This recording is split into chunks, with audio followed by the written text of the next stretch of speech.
Today, I'm going to give you 10 reasons you might hate parenting sometimes.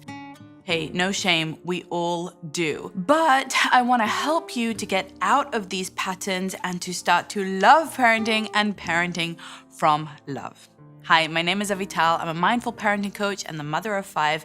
And today I'm going to help you to break some patterns that are making you really not enjoy parenting, because my whole goal here is to help you to love parenting and to parent from love, to create a sense of family bliss where you actually enjoy your time with your little kids. So the first reason that you might hate parenting and really not enjoy it is because you haven't come to terms yet with your own childhood.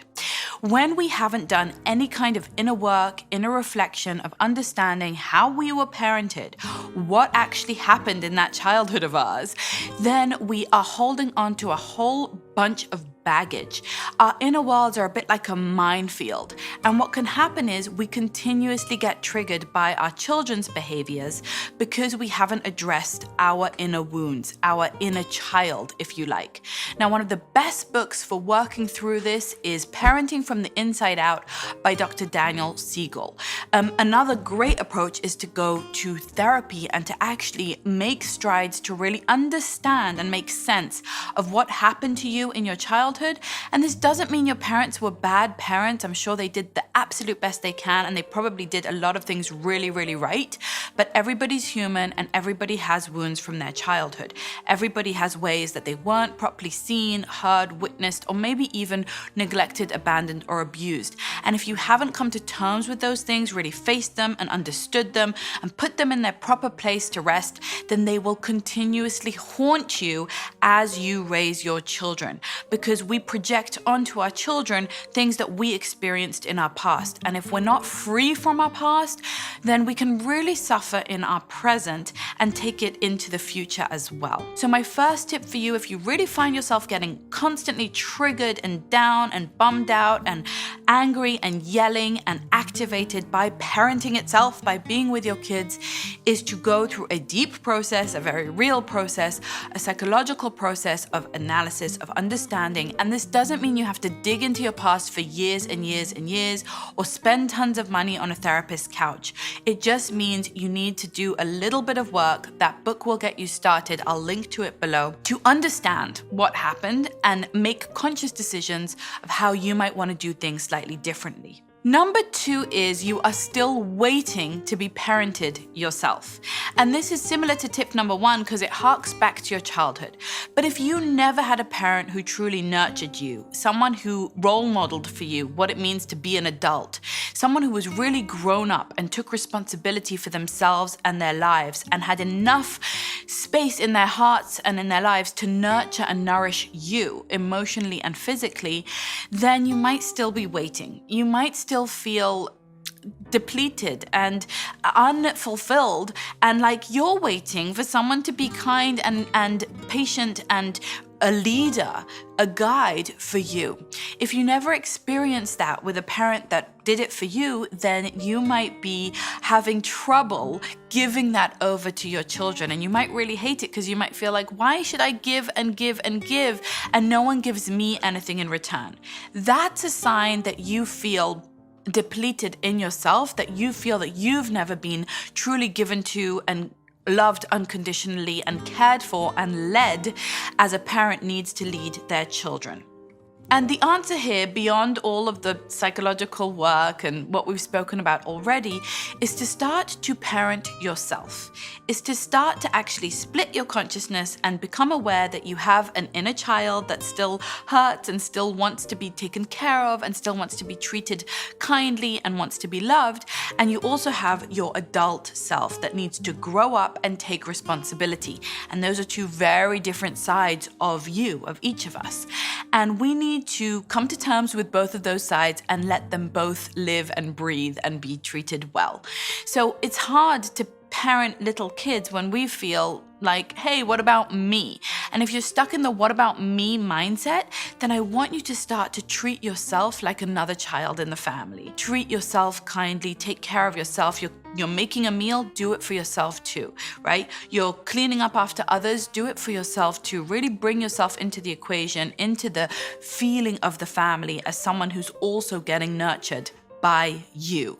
This is a concept that's called self-parenting in many ways, right? Be the mother that you didn't have perhaps, or be the role model that you needed. Split your personality and notice how you can hold space for your inner child that's crying out for attention, and you can also be that adult in the room that takes charge and leads the way. Number 3 is that your home is a mess. If you have too much stuff and your home is not functioning well and it's hard to run, things don't have a proper place, surfaces are piling up, laundry is not getting done or not getting put away, you're never getting to a place where you can cook properly, so you're just doing frozen meals the whole time, then you probably are gonna hate parenting, because it's not a pleasurable experience to be in a chaotic space, to be in a space that isn't well run. And if you feel like it's all falling on you and you're not managing to do it, then of course you're going to feel incredibly stressed. One of the key lowest hanging fruit that you can embark on here is to actually have less in your space. Have only the things that fit. And this would demand a declutter, and I have a lot of videos about minimalism and decluttering, which I will link to below.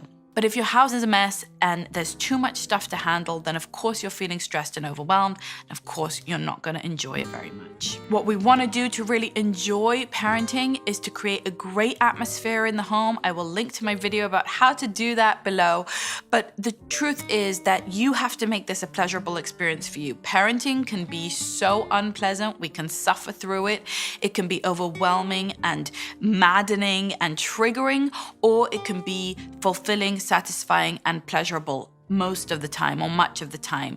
But it all is going to depend on the key steps that we take and whether or not we address our pain points. So you may or may not feel this about your life. All of these points, may or may not be the reason that you hate parenting, but they're just something to look at and see if that's happening and if it's making it an unpleasurable experience for you. Number 4 is that you haven't stepped into your CEO role yet. If you are waiting to be saved, if you are waiting for the school to tell you what to do, or your partner to make decisions, or your parents to direct you, or culture at large to save you somehow, then you haven't realized, my friend, the very difficult realization that we are grown-ups now. We are the captains of our ships, we are the decision makers, we are taking full responsibility for basically everything that goes on in our home. When we're stuck in a kind of passive, procrastinating energy of, we'll see, I don't know, I can't do it, I'm not equipped, I'm not the leader, someone else has always told me what to do, then we feel powerless and helpless and sometimes depressed. The truth is that we're kind of led down this path throughout our lives, right? Our whole childhood, we're told what to do by our parents and by school. Then we're told what to do by, say, college or by our boss. And suddenly we find ourselves leading our family, leading our life, in charge of ourselves financially, physically, emotionally, psychologically, all of that stuff. And we're grown-ups now. And we may not have ever made the psychological adjustment that we are the decision makers. We actually get to decide. We actually need to decide, and we need to be leaders. So if you feel powerless and helpless and depressed, it means that you have not yet taken on that role, stepped into it, and felt good about it. And of course, you're gonna hate parenting if you feel like you're not equipped, if you feel like, oh my God, this is too much responsibility, the burden is too great, I don't know what I'm doing, someone come and save me. And the thing here is to really understand, to start to empower yourself, to understand that you're the one who saves you. You're the one who makes decisions on how this home is gonna run, on what this family is gonna be like, on what the culture of the home is gonna be, what the boundaries and rules are gonna be, what the time management is going to be, what our social circles are going to be, our educational path, everything you make the decisions for. And that can be overwhelming and scary and make us feel like just hiding and staying in bed, or it can be an exciting adventure. And it all depends on how you look at it. And I want to invite you today to really look at it as an exciting adventure. This is real life. This is us. This is us fulfilling ourselves, stepping into our fullest roles. And that is where we can start to enjoy it more rather than be so inhibited or insecure or intimidated by it. The next reason that you might hate parenting, I don't know, could be, is that you are giving way too much of yourself, that you're actually burning out regularly or on the brink of burnout at any given moment. So many of the parents that I speak to fall down this trap, and they don't realize that parenting is a long marathon and it has to be sustainable. It is not a short sprint. So when they have a baby, they suddenly, give over their sleep, give over their marriages, give over their bank accounts, give over all of their time, all of their identity, all of their self-care, and just become a floor rag that is at the mercy of every whim of this child and gives up all of their self needs, basically, their self-care, as it were. And sometimes that's necessary because we have a baby who's sick or because we, fall upon hard times and we don't have any support. But that has to be as much as possible contained in short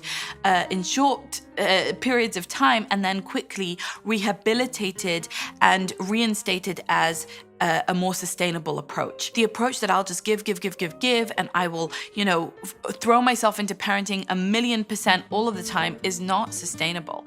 If you give too much of yourself, you will very quickly have nothing left to give. It's that cup philosophy and a metaphor where if you fill up your cup, it spills over into others and you can fill up their cups too. But of course, if your cup is empty, you have nothing to give. So this is a very common parenting approach, and I don't think it's a good idea. I think it makes us hate parenting.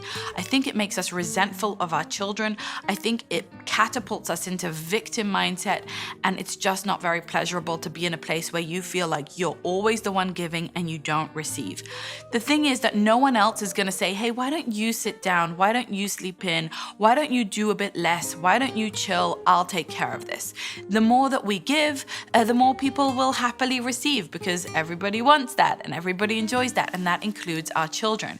So if you're jumping up to get them the cup of water that they could get themselves, if you're rushing to tie their shoelaces when they're old enough to learn how to do it, if you're sitting there night after night for hours on end until they fall asleep when you could be setting a boundary and say, I'll come and check on you in 10 minutes and take your evenings back for yourself, or wherever it is that you're not taking care of yourself and your needs enough, you should just know that that is not sustainable long term. I know it comes from an honorable place, from a giving, nurturing, loving place, but ultimately it's not very giving and nurturing really if it means that you become resentful, if it means that 10 years or 20 years down the line, you're gonna say, I gave up everything for you and now you owe me, or you should be grateful, or any of that stuff. Really, the giving that we give to our children ultimately in the healthiest way would come from a place of us just having more to give and us just being so happy to give and feeling so unconditional in that giving.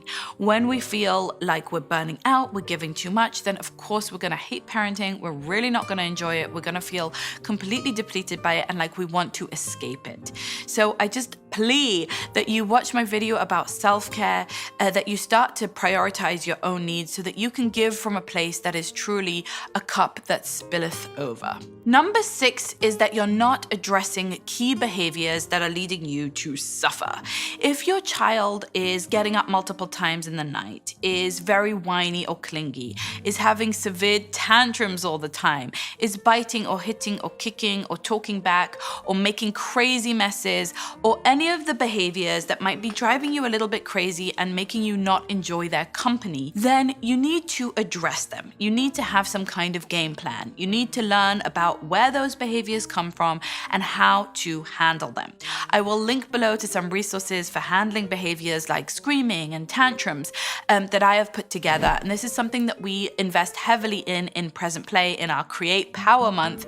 We really learn about how to feel like we don't have to get into power struggles with our kids, but we have tools and we know how to handle very common, very normal, very healthy behaviors, but behaviors that are unpleasant nonetheless. So if you're living with unpleasant behaviors from your child and you're not addressing them, then of course you're gonna hate parenting. That's not fun. It's not fun to live with a child who is, wild or rude or aggressive or violent and feel like we're powerless to stop that and to guide them and to be the parents that we need to be for that child. And what I want to just tell you and remind you is, as the captain of the ship, as the parent, it is not only your right, but really it's your duty, in my opinion, to learn how to handle the behaviors that are disruptive and that are causing you to dislike your child or dislike their company. If your child is behaving in a way that keeps making you not want to be with them, or makes you repulsed, or makes you frustrated, or triggers you repetitively, then you can go out and seek the information, seek the guidance to address those behaviors and make real changes. And you've got to believe in yourself that you're capable of doing that you're not at the mercy or at the whim of your child's temperament or of your child's stage or development. You can and you have agency to make changes there, and don't get stuck in a cycle that's just suffering. Rather seek the support, the tools, the approach, make the plan, put it into action, and reclaim your enjoyment and your pleasure at being in your child's company. A seventh reason that you might hate parenting is simply that you're not sleeping enough. So many parents I know are really sleep deprived, and we like to blame this on our kids. They wake us up at night, and sure, that's true, but let's also take some responsibility for it. Are we going to bed too late? Are we scrolling on our phones before bed and disrupting our melatonin production? Are we actually not prioritizing our sleep properly and not practicing good sleep hygiene? Are we not taking naps when we possibly could? And this, of course, goes to other things like nutrition and fitness and all the stuff to feel good. But sleep seems to be such a core one. And you have to remember that it is a torture element to keep people awake. People are tortured by sleeplessness. And if you feel tortured, it might be nothing to do with the fact that you're parenting or the fact that your child behaves a certain way or the fact that your house runs a certain way. It might just be that you are physically tortured by a lack of sleep. And so you're depressed and exhausted, and everything is just colored with that kind of horrible feeling, that gray cloud over your head that everything sucks and that life is hard. However, if you were well rested, you have mojo, you have energy, you have capacity to handle it, to be creative, to be a leader, to be a problem solver, and to get a handle on some of these other things that we're talking about. So maybe you're just sleep deprived. Do you think you are? If so, take the time to really start to prioritize your sleep. I have videos about it, and we'd be very happy to support you in our free groups in Facebook, Love Parenting with Avital. But this is a reason that you might really hate parenting, and it can go on for decades. Parents can get into these loops of going to sleep late, of stocking up on caffeine during the day, and you might not even notice that for the whole decade of raising your little kids, you're sleep deprived and you're not your best self. And so you're suffering, and it's affecting every area of your parenting, I promise you. And if it is because of your kids, then again, you have the power to make changes to that. Kids can learn to sleep with consistency and support and comfort and high expectations and a lot of follow through. They really can, most children can learn to stay in their beds all night and sleep well. I have a lot of videos about this. We have a lot of resources about this inside of Present Play and a lot of incredible wisdom in our community. So I invite you to tap into that.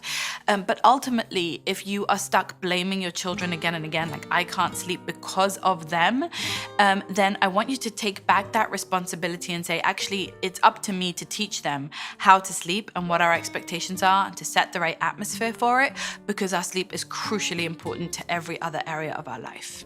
Number 8 is that you may just not be taking your pleasures where you can get them. You may not be treating yourself very well. Maybe you're actually stuck in a bit of a suffering mode because your mindset is that you need to be a victim or a martyr or to give up on your fun and on your joy because you're a parent now.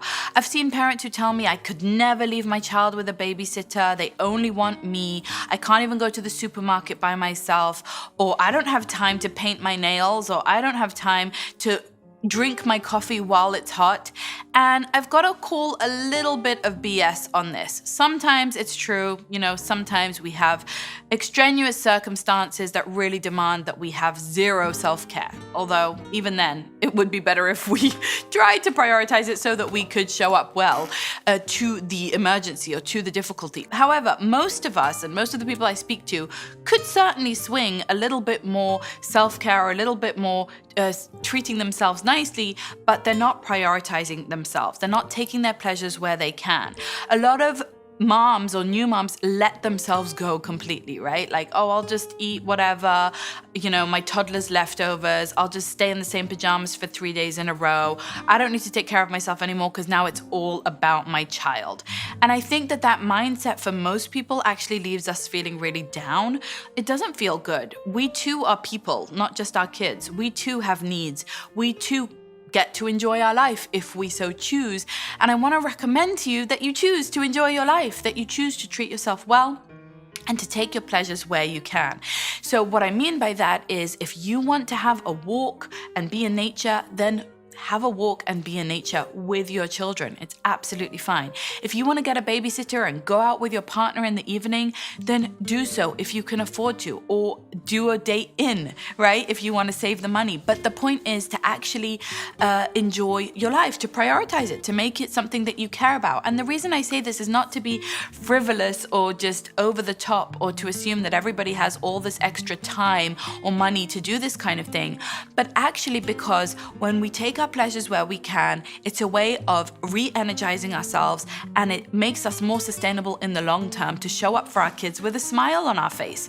We don't feel so resentful. We don't feel like we give and never get anything back, because we feel like, no, I do get something back.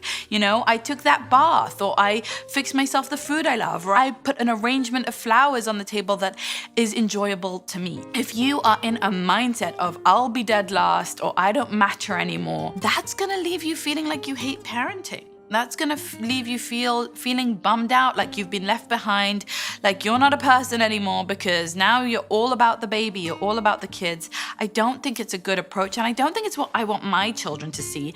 I want my children to treat themselves well when they're adults and to enjoy their lives. I think you only live once, you've got to enjoy it, you've got to take your pleasures where you can, and I want them to see that I do that too, and that I deserve that respect and that joy as well. I think that when I have that kind of self-approach, that I know that I'm worthy, that I know that I am valuable too, that I know that this is my life too and I want to enjoy it too, then my kids are likely to treat me that way, likely to treat others that way, and likely to treat themselves that way as well. Number 9, reason why you might hate parenting right now is because you're comparing yourself to others. I know, we all are. We're on social media, Instagram, Pinterest, Facebook is all full of happy families on the beach, living their best lives and looking amazing. And that comparisonitis, as you know, is the thief of joy and really makes it very, very hard for us to love our lives.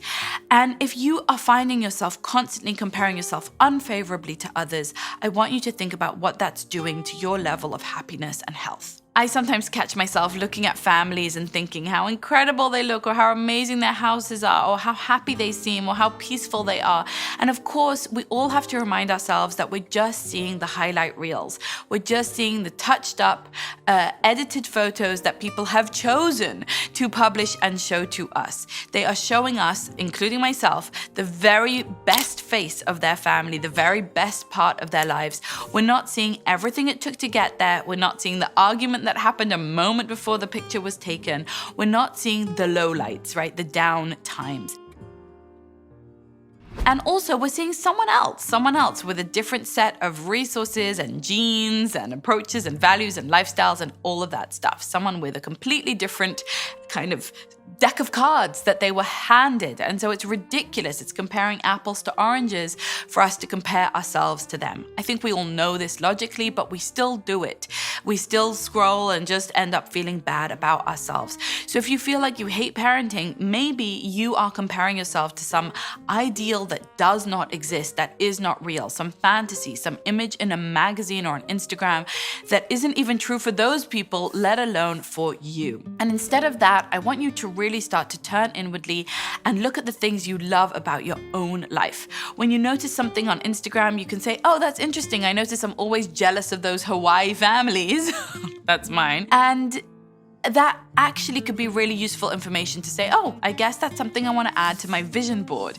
I guess that's something that I do want to introduce more into our lives, going to the beach or eating, mangoes, whatever it is. But also, I want you to turn inwardly and appreciate the things that you have in your life, how your life is beautiful and incredible and amazing and so much to be grateful for. When we flip that around and start practicing gratitude for what we have rather than noticing all the things we don't have and compare to others, we just feel so much better. It's proven to peak our happiness. You're much less likely to hate parenting right now, and you're much more likely to feel good in your day-to-day life.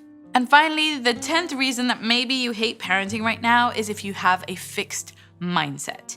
If you think that things and people don't really change, if you think that your kids' crazy behavior right now is never gonna change, or that you're never gonna stop yelling, or that you're never gonna be in shape, or you're never gonna eat healthier, or you're never gonna have an organized home or a better schedule, you're never gonna get a handle on your challenges. If you think in essence that you're stuck forever where you are right now, instead of feeling like things are permanent and pervasive and very personal, which are all the characteristics of pessimism, we want to look at our lives through a lens of optimism and notice that our challenges are transient, they're impersonal, and they're things that we can overcome. Carol Dweck has a fabulous book on mindset that teaches us the difference between the fixed mindset that sees things as unchanging and the growth mindset that notices that things are forever changing. Just like nature is changing on a molecular level at every single moment, so too are we. And children change at a particularly rapid pace usually. They grow very quickly and one phase quickly passes. You've heard the phrase, this too shall pass, right? And it applies both to the good and the bad. Everything changes all of the time. We go from one season to the next. And if you hate parenting, you might be feeling like you're stuck buried where you are, like you don't have agency or authorship and creativity to make the changes and to flow into the next and perhaps better iteration of you. And so I want to remind you that everything changes and that you do have that capacity, that children are particularly malleable. They really do shape and mold as things change. They're adaptable and adjustable, and so are we. So let me know in the comments below, is this one of the reasons that you hate parenting right now? How can you flip it around so that you can love parenting and parent from love? And if you like this video, don't forget to give it a thumbs up. That helps with the YouTube algorithms. It helps other parents discover the videos. And of course, subscribe and hit that notification bell. Look, you go next to Daddy and put your head on my shoulder. Go forward and put your head on my shoulder.